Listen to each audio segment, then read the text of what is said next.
Hi, hello, how are you? And welcome to my channel. I am Scout, and today I'm going to be going over my 13 favorite books. Just a disclaimer, I've excluded all of the classics that are my favorites because I want to do a whole separate video about classics and like how to get into them, how to read them, and just like my tips and tricks for reading classics, because I know that can be kind of a hard thing for readers or people who want to get into reading. So I actually have a huge pile. Obviously I said 13 books. I tried to narrow it down and then I decided I don't have to actually, so we're just gonna jump right in so that I'm not talking forever. The first book that we're gonna talk about is Happy Place by Marlo Granados. So this follows Isa and Gala as they're on a tourist visa in the United States. If you don't know what a tourist visa in the United States looks like, basically you're not allowed to work, you're only here for vacation. So the characters don't actually have a lot of money, so they have to work these odd jobs that are under the books so then they can make money because they can't legally be working like a regular job at a diner. And it's a lot about them just enjoying their time there together, their friendship, and how they're trying to live the high life, even though right now they're very impoverished and they're hungry at times, but they're living these big, huge lives. And when I first heard about this book, I was kind of nervous based on the premise. I was like, oh, bad things are gonna happen to these women. Like, a lot of bad things. But the person who recommended it to me was like, no, it's not that kind of book. And I was like, oh, okay. And I ended up really loving it. I read it by the pool and I thought it was just so awesome. It just made me want to go out to the city with my friends. I ended up really loving this book. You're gonna hear me say that like over and over again because these are all my favorite books. I do love all these books, but that is the basic premise of Happy Hour. I really, really enjoyed reading this book. Another one of my favorites is Like Me by Haley Phelan. So this follows Mickey, who is an Instagram influencer who becomes obsessed with another Instagram influencer and like starts copying her poses and copying her and following her around in real life because they live in the same city, and becoming obsessed and trying to ingratiate herself in that person's life. And then that Instagram model goes missing, and that's not a spoiler, that's on the back of the book. And I'm just gonna say that because I don't want to spoil anything that happens in this book. This book is so awesome. I love this. It's written in kind of a unique way where you're seeing her like scroll on Instagram in real time. So she'll be like, oh, someone promoting like a tea talks, swipe, a political thing, swipe, starving children, and she like goes through all the things, and it's kind of shows how she treats social media. And it's really interesting the way that they talk about social media and what this book is kind of saying about social media addiction and the pursuit to be liked online by people who don't know you. And so I really, really liked this book. I thought it was really interesting. It's got this nice like thriller mystery element to it because there is that girl going missing. So I really loved reading this book as well. Okay, the next book is kind of the most obscure and is probably going to be the most niche book in here, which it is The Education of a Coroner by John Bateson. So this book is a biography on Ken Holmes, Ken Holmes is a famous coroner. I know, two words you don't often hear together, famous and coroner. He was instrumental in the safety net being added for the Golden Gate Bridge. And this talks about his history and life as a coroner and like how he came to be a coroner. And I really enjoyed reading this book. You know when people ask you like, if you weren't working your current job, what would you be doing? I always say a coroner, and then people are horrified by that and they're like, that's like really gross. And I'm like, okay, well, you asked me, so don't really know what you expected from me. This book is very interesting to me because I was already interested in coroners and the history of that. I will say a lot of nonfiction books specifically about kind of forensics and coroners can be really dry. I read Forensics by Val McDermott, which is very good. It is very dry. This book is not dry. This book is so well written. I actually really want to read more John Bateson. He has a couple of other books. I think one's called The Leap, which is about the Golden Gate Bridge net. And I really want to read more of his books because he writes in such a great way.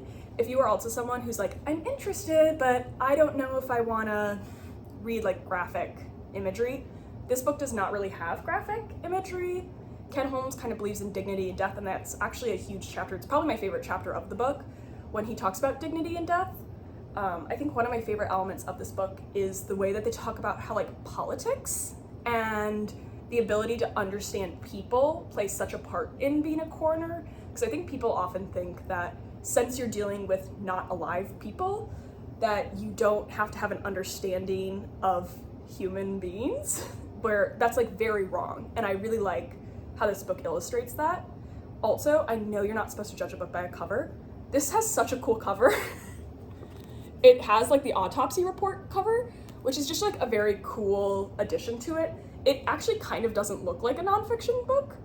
I think it kind of looks like a fiction book, but it is phenomenal. It's super easy to read. It's really well written.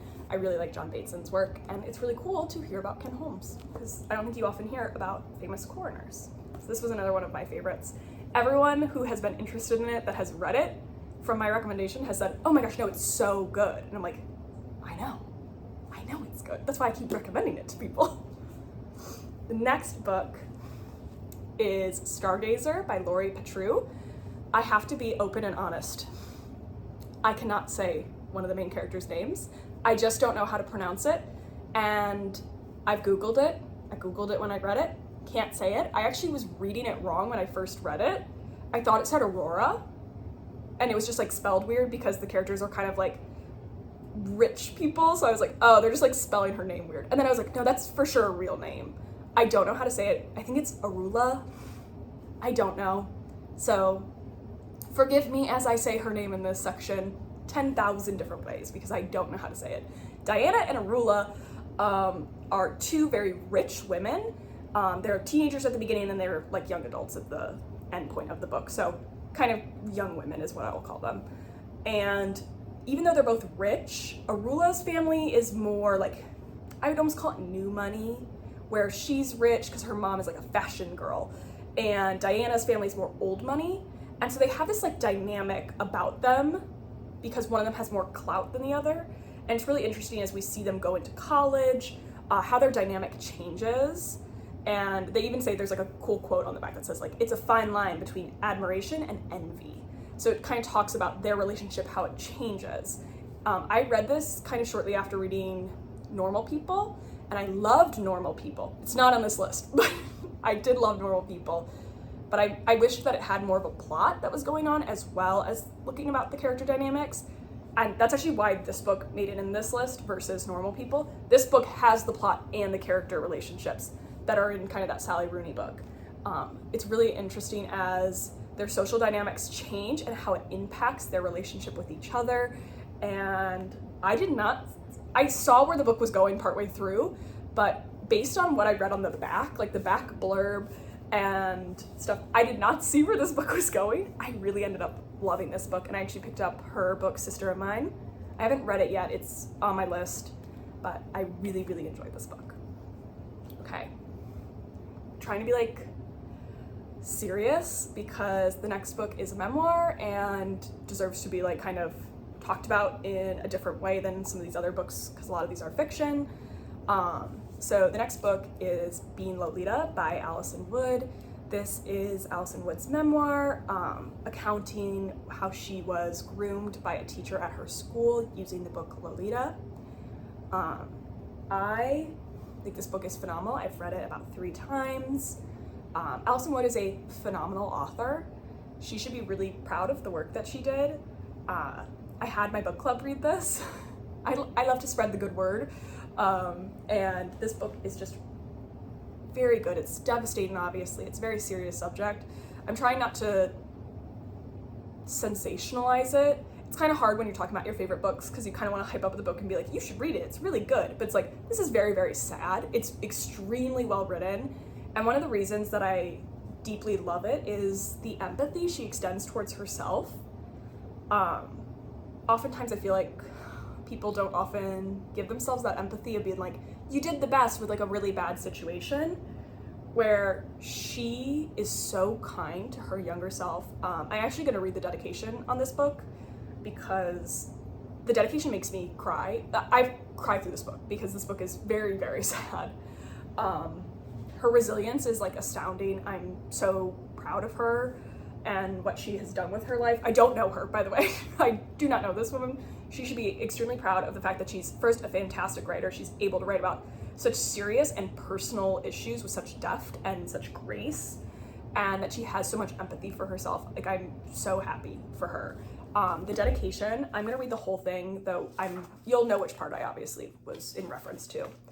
It's to my grandmother who would be so scandalized and so proud, to my mother who says she will never read this, and to 17-year-old Allison who needed this book most of all. And I think that really shows a lot of that empathy that she has for herself, of being like, you were a kid. And I really love this book, and I think it's a phenomenal read. I don't know how to hype this book up because it is such a serious topic, but this book has just been phenomenal. I read it actually with Lolita. I read Lolita first because I'd always been interested in reading that classic, and I wanted to read this book as well. And I thought, oh, I might need to read Lolita first to understand what's going on in this book. You do not. She explains it super well. She's very easy to read, very, it's a very well-written book. And I think that if you are in like the mental, like the mental space to read this book, definitely read it. It's really well read, and like, give your coin to Allison Wood. I think it's so nice. I'm so glad to have supported her as an author, and I hope she continues to live her best life possible. So that is Being Lolita. Okay, we're still kind of in a serious book thing. I tend to like a little bit more serious books. This one is not, this one is fiction, but it's realistic fiction.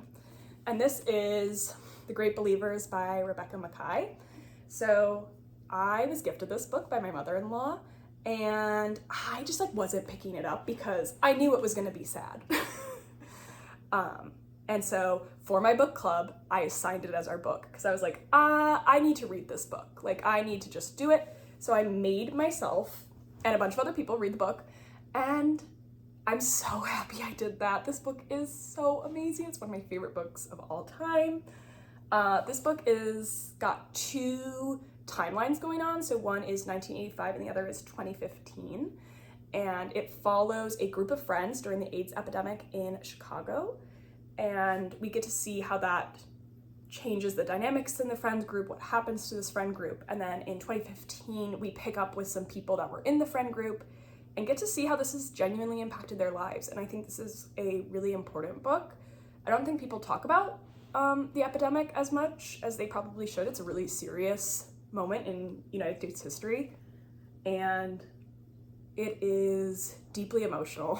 It is page turning. You are reading it, and kind of the worst but also best part of the book is when you're in the 2015 parts, you keep meeting characters that you've met in the 1985, and you're like, okay, this person's here.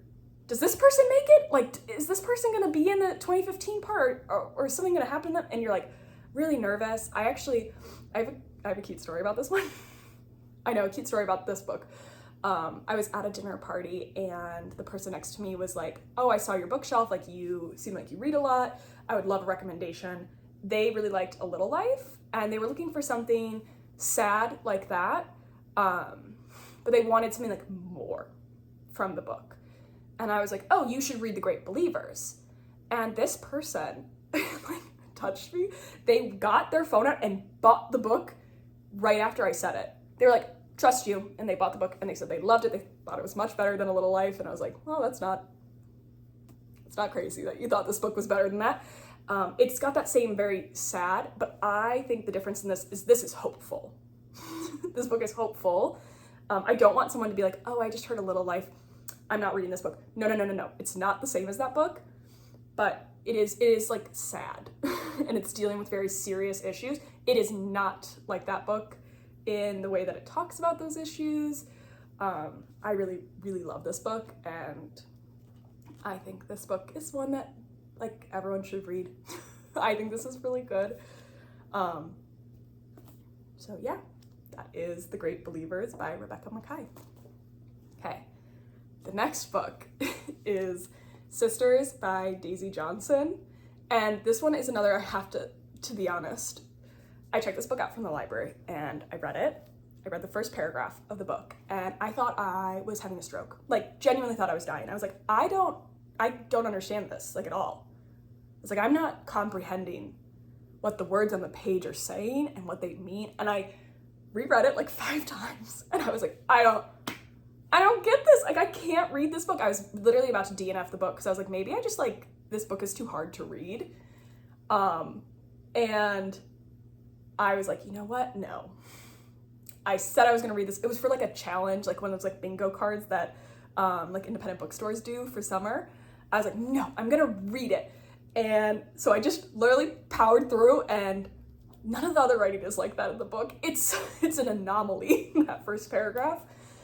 And I love this book. Obviously, it's in my favorite books. So obviously I powered through and I thought this book was phenomenal. And I went back and I read the first paragraph after I finished the book, and I was like, oh, it's supposed to be obtuse. It is supposed to be obtuse. You're supposed to not really get it and be like, oh, like it's supposed to like catch you and make you want to read about the book. Okay, so now about the actual book. So this is about two twin sisters. It's September and July, and them and their mom relocate to this kind of mansion that's kind of away from everything after an incident occurs. And that's all I'm gonna say, because I think saying anything else is a spoiler. I love this book. It is so interesting. It's so mysterious. I like it. Almost has gothic elements to it. I don't know if it would count as like a gothic novel, but it's really got that aura that only like gothic literature has.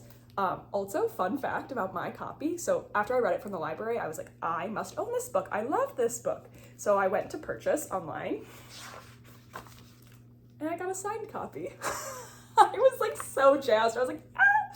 I bought this book secondhand, so I didn't realize that was like an option.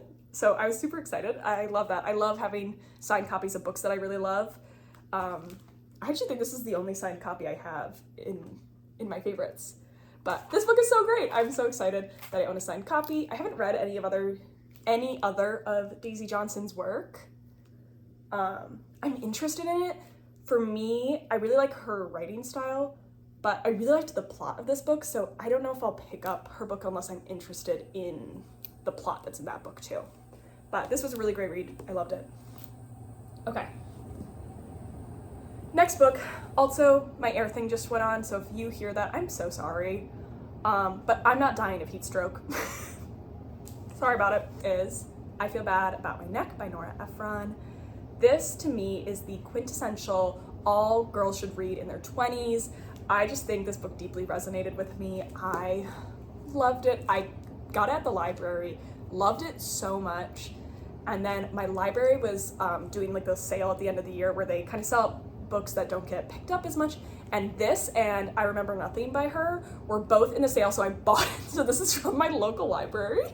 This is the copy that I actually read at my local library. So I'm so happy to own this one. This book, I'm trying to think of how to describe it. So it's some kind of autobiographical essays about her life and her thoughts on being a woman is kind of the premise. And I sometimes feel like disconnected from other people or other generations. I think everyone feels that way. And reading this book, I felt so deeply connected with someone that I don't know. I was like, oh, you feel the same feelings I feel about life and about the world. And it just made me feel less alone in the world. And definitely when I read this book, that was how I was feeling. I had like moved to a town where like I didn't have any friends. And so feeling that connection was really great. I really recommend this. Let me say what my favorite essays are. There's a ton in here. I love like every essay. I was actually on FaceTime with my friend talking about books that we recommend for each other, and I was like, you need to read this book. And she was like, oh, like which essays do you like? And I basically listed all of them, and she was like, okay, well, so she got it on Kindle, and I'm like, thank you, you will love it. It's also funny. This book is funny. Some of my favorite essays are I Feel Bad About My Neck, I Hate My Purse, On Maintenance, Me and JFK, Now It Can Be Told, The Lost Strudel, What I Wish I'd Known, I think is one of them, and Where I Live. So that's literally almost all of them.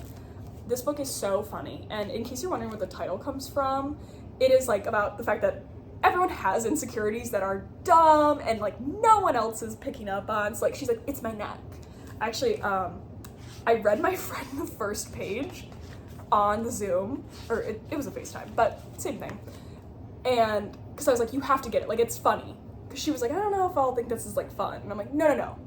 you'll love it. Because she doesn't like Sleepless in Seattle or When Harry Met Sally, which is what Nora Ephron has written. So I was like, no, like, I think you'll like the vibe of this book. And so the beginning is like, I feel bad about my neck. Truly, I do. If you saw my neck, you might feel bad about it too. But you'd probably be too polite to let on. And I'm like, that's so funny to be like, no, I know you see it too. It's like, they don't. It just made me feel so connected to another person. I really loved this book. I think it's just such a nice thing to read and realize that people, even though they are from different generations from you, have those exact same life experiences, and it's totally okay to feel that way, and it's normal to feel that way. I think this just really helps with feeling disconnected. So I can't praise this book enough. If you are gonna take one of these books and read it, even though this is not my favorite book of all time, this book is a must read for people. I really, truly believe it. That if you take nothing away from this, read this book. This next book, I have to tell a story about. Sorry, not sorry, it's my video. This is Mr. Right is Dead by Rona Jaffe. So I saw another YouTuber be like, I love this book. And every single one of her books that she reads, I always agree. I'm always like, yes, you are totally right. So she bought it from like a secondhand store. And so I, went to my library, typed it in, not there. I was like, okay. So I can't get this book from my library. So then I'm looking at thrift stores because she had said the book was out of print. So I'm looking at thrift stores in my area. I'm not finding the book. And I am not being hyperbolic here. I called 15 thrift bookstores in the like whole state that I lived in, and no one had it. And I was like, and I couldn't find copies on like eBay or thrift books. I like couldn't find anything about this book. Couldn't get it. And so I was at the library checking out other books. I think actually getting Sisters for the first time and reading it and having my aneurysm. And they were like, oh, we might be able to find Mr. Right is Dead through the interlibrary loan system. And I was like, yes, I would love to do that. So they did it. They found the book and they sent it to me. That's this copy right here. I'm holding that library copy from the interlibrary loan system. I read it, fell in love with the book. And I was like, what am I supposed to do? I can't own this book because I can't find any copies. I could find one copy that had this exact cover that was like $5,000, which I was like, why is it $5,000? This book was not acclaimed when it came out. It went out of print. Like, I was like, this book is not worth $5,000, and I'm, first of all, not spending that much on a book. So what I did, I'll shout them out because they're not my public library. The Boone Slick Regional Library. I called them. I called the library that this book was from, and I was like, hi, I'm not a patron of your library. I use the interlibrary loan system. You guys sent me a book. I'm in love with the book and I can't buy it, like it's not for sale anymore. Can I buy the book off you? And the lady on the other line was like, okay, we have to check first to make sure it's not like a book that they have to keep in reserve for the interlibrary loan system. Because, like I just said, like I bought this book from my library. So I was wondering if I could do the same with this book. And she looked and she was like, oh yeah, you can buy this. This is gonna go up in our library sale at the end of the year. And I can't remember if she said 2007 or 2017. Either one is funny. She was like, oh, the book hasn't been checked out since that year. And I was like, oh. I was like, oh, okay. And I'm over here like, I love this book. I must own it. And she's like, well, no one wants it. And so I was like, okay, I can go on your guys' website and make a donation. How much? And then like that could be my payment for the book. And I was like, how much do you guys want me to donate for the book? And she was like, you can just have it. And I was like, oh my God, really? Like I cried on the phone to this woman, being like, oh, that's so nice, thank you. She's like, no problem, deleted it out of their system. So I now own the Boone Slick Library's copy of Mr. Right is Dead. You can actually see the little like thing from where the barcode was. And like, I even have like the little pocket. I love this book. I love getting this. So this book is about, it's multiple different stories about women living in New York City and their experiences. And so the titular story, Mr. Right is Dead, is one of my favorites. I like Rima the Bird Girl a lot. There's another one that I really love. He Can't Be Dead, He Spoke to Me. I really loved that. And I think this other one is my other favorite, which I don't know how to say because it's French. And I'm not going to say it because I'm not being mocked on the internet. If you've read the book, you know. And I was at first hesitant of even including this book because you can't get it. As you just heard that story, it was really hard for me to get. Since me getting this from the interlibrary loan system, it has popped up more on eBay and like thrift stores. It has popped up more. And I believe you can purchase a ebook of it. So this book is gettable at this point. So I feel comfortable being like, yes, this book is so great, you should read it. Because I would feel bad being like, here's this book, no one can access it, take that. Like, that would stink. So definitely a huge recommend. I really love this book. This book was really good. Okay, I'm gonna be serious again because it's another memoir, and so I do think it's like appropriate to be serious. So this is Elvis and Me by Priscilla Presley. The movie Priscilla was coming out, the Sofia Coppola, and I really wanted to read the book that movie was based off of. And so I picked it up, and again, I assigned this for my book club so that I would read it. And I loved it. This is so good. I didn't know like a ton about Elvis going into this. I knew more than like Jacob Elordi did, but that's not like a high bar to clear. He'd only seen Stitch. But I read this and I loved it. It is an easy to read book too. Like, it's very well written. She has so much empathy for herself and actually for everyone in this book. You'd be surprised because she will tell you the most abhorrent things in this and then be like, but it's okay, everyone makes mistakes. And you're like, wow, you have a lot of grace for people. I really, really loved this. And then getting to see the movie afterwards, I was like, oh, this is phenomenal. So I really enjoyed reading Elvis and Me. It's so well written. Obviously, again, I don't want to like sensationalize it because like this is a true story about like a woman's experience with a man. She writes so well, and her and Sandra Harmon, who is like the co-writer for this, they did a really great job of writing about this story of her relationship with this very, very famous man and how it happened and really all that went down with it. So I actually really loved this book. Also, I bought this, I thrifted this book. It is gorgeous. It is such a gorgeous copy. Also, glamour shot on the back. I love it so much. That's what I've been looking at. I love a pretty book. I know you're not supposed to, but it's so pretty. Okay, I'm down to the final three of my three. I wouldn't say these are my top three. I have my top two, and then I have another book over here. I'm really excited for these. So the next book is Penance by Eliza Clark. I read Boy Parts, which is her debut novel, and I actually didn't really love it. It's hard to articulate what I didn't love about it. I loved her writing though. I thought her writing was so phenomenal that when I heard the premise for her sophomore novel, I was like, you know what? I'm gonna read that book, even though I didn't really love Boy Parts.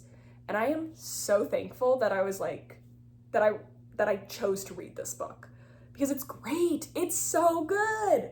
Okay, I'm gonna try to explain the premise. This book, I am absolutely horrible at explaining the premise of. I have never explained it well in my life. So this book is about a man who writes nonfiction, or like true crime books, like nonfiction true crime books. And it's his book about a true incident that happened. So he's like writing about an incident. And the book was like pulled off the shelves, and this is like the re-release of the book. Obviously, Eliza Clark is not that man. This is not a true situation-ish. We'll get into it. So the incident is that a group of girls kidnapped, tortured, and murdered one of their classmates, or one of the kids that was around the same age as them. And so he like interviews family members and the girls themselves and tries to kind of get to the bottom of it. Now this is inspired by a real crime. That's why I said ish. So obviously all the characters in this are fake and all their relationships and their conversations are fake. There is a real crime that this is clearly based off of. They even mention it, they name drop it in the book. So this is kind of a fictionalized version of a real event, which I was very wary of.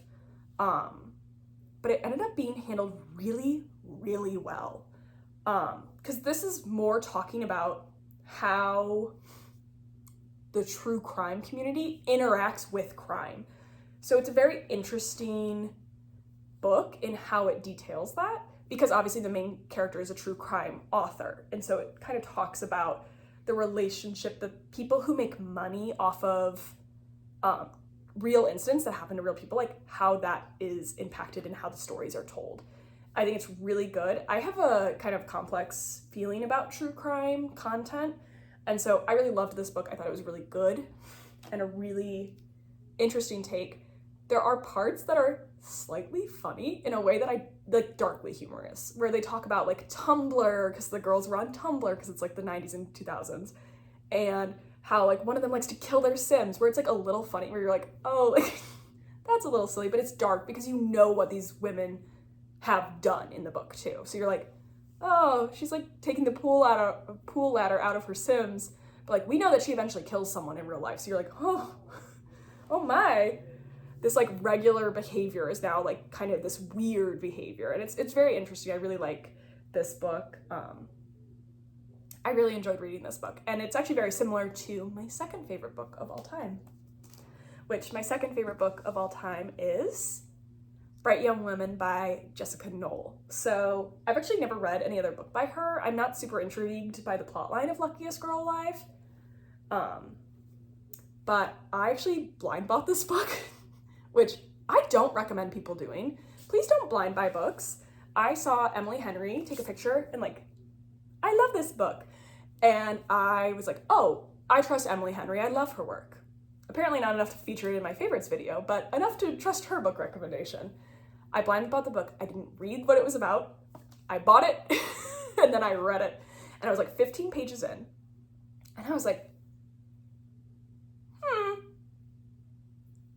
this kind of sounds like this real crime that happened in real life. And then I read the jacket flap and I was like, oh, it like literally is that. So this is a retelling of a real crime. You might notice that I'm not saying what crime it is. If you read the jacket flap, you'll know what crime it is. I just, like I said, I have a complex relationship with like the true crime community and kind of like that, how they talk about crime. So I'm just choosing to omit what crime it is. You can easily figure it out from the book. I just don't want to say it. And I think that's fine. It follows a sorority president who survived an attack and then another woman who is also involved in the attacks. And it's about their relationship with each other and kind of victimology and why these men target these women. That's why it's titled Bright Young Women. There's like a really phenomenal quote that I can't even think of off the top of my head. I love it so much. That talks about like these men like want to snuff out bright young women. They can tell that these women can perceive that they're weirdos. And I really liked the way that this book talked about the perpetrators of these crimes. I will say, just like as a note, this book is extremely graphic at points. It's not like throughout the whole book. There's like 2 instances where it gets real graphic in a way that I can't really recommend this book a ton to people because it just becomes really gross at a point, which I know is based off of reality, and I'm totally fine with it. But I am aware that people might not love those parts of this book. I really loved this book. I think it was really great. I actually had an opportunity. I was at an indie bookstore with my friend, and we saw a signed copy of it, and I almost bought it. But I was like, I don't need 2 copies of this book. I don't. And so I left the signed copy behind, and I kind of regret it because I could have gifted this copy that I have to someone else because I take care of my books. My books are in really nice shape. I really could have gifted this book as a new copy to someone else in my life who would have deeply enjoyed this. My sister actually really likes Jessica Knoll, but I did not buy the signed copy. I will eventually own a signed copy of this and gift this book away to someone who wants it and would love and cherish it just as much as I did. But I love this book. This is probably my second favorite book of all time. The reason it's not my number 1, I haven't reread it yet. I am gonna reread it. Obviously, I don't really buy books if I'm not planning on rereading them, but the other book I have reread multiple times, and there's something about that book that I just love just more. It just wedges it out. So I'm now gonna talk about my favorite book of all time. And I can't say the title. Because I'm putting this on YouTube, sorry if my knees keep showing up in the video. Because I'm putting this video on YouTube, I can't talk in depth about my favorite book, but I really, truly, deeply love this book. I own multiple copies. I know I just said, like, I can't own multiple copies. Sorry, I do own multiple copies of this book. I bought this copy when I was in Ireland for my sister's wedding, so you know what? I bought another copy. I love this book so much. I don't know how much of the title I can say at all. This book is phenomenal. It follows 5 sisters who end up all doing the thing that's on the cover and kind of explores why that's happening and kind of just like grotesque suburbia. And the book's really interesting in the way that it's formatted because it's not from the girl's perspective, which I actually really like. I think that's such an interesting choice to do. It is actually from the point of view of the neighborhood boys who watch these women. So it's super voyeuristic in that way, and it's really interesting of how they understand these people that they don't know and like how they're interpreting the behaviors that these people are doing. I love this book. It's also a movie by Sofia Coppola, just like Priscilla. I love the movie as well. This is a phenomenal book. They're actually pretty similar, the movie and the book. There's a sizable change in the movie versus the book, but I honestly love both of them. I think they're both great pieces of media. I love this book, and if you are not sensitive to that kind of content, definitely read this book. This book is so well written, and I am hoping and praying one day I have a signed copy. They released, for the anniversary of the book, a signed copy, and I missed it because I don't have social media, so I missed that they were doing that, and I will eventually get a signed copy of this book. And then I'll have 3 copies, and I'll be one of those people who like just hoards copies of a book, but I love this book so much. It's really great. So that's all my favorite books. So I'm really hoping with this channel that I'm able to talk about books that I love and share that love with other people and kind of create like a community of readers who are like-minded, so we could talk about books that we like, kind of plans for the future. I don't really plan on doing this at the end of any other video, just kind of this one because it's the first one. I plan to do a video about nonfiction books and classics. I also want to do a series, kind of like a what books I read that month, but I don't read enough books in a month to constitute a video. So I was thinking more seasonally, like the books I read this summer, the books I read this fall, and so I think I'm going to be doing that series as well, which will be really, really fun.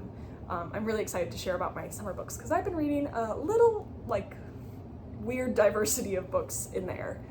And I also want to start a series. I'm a massive Swiftie, so I really want to start a series of books to read when you're in blank era. And so I actually have been writing a script for one for 1989 because I think that'd be really fun to be like, what to do when you're in your 1989 era. So I'm hopefully going to be making that video soon too. I feel like at the end of a lot of videos, they're like, follow me on socials. I don't have any social media. You can follow me on Fable.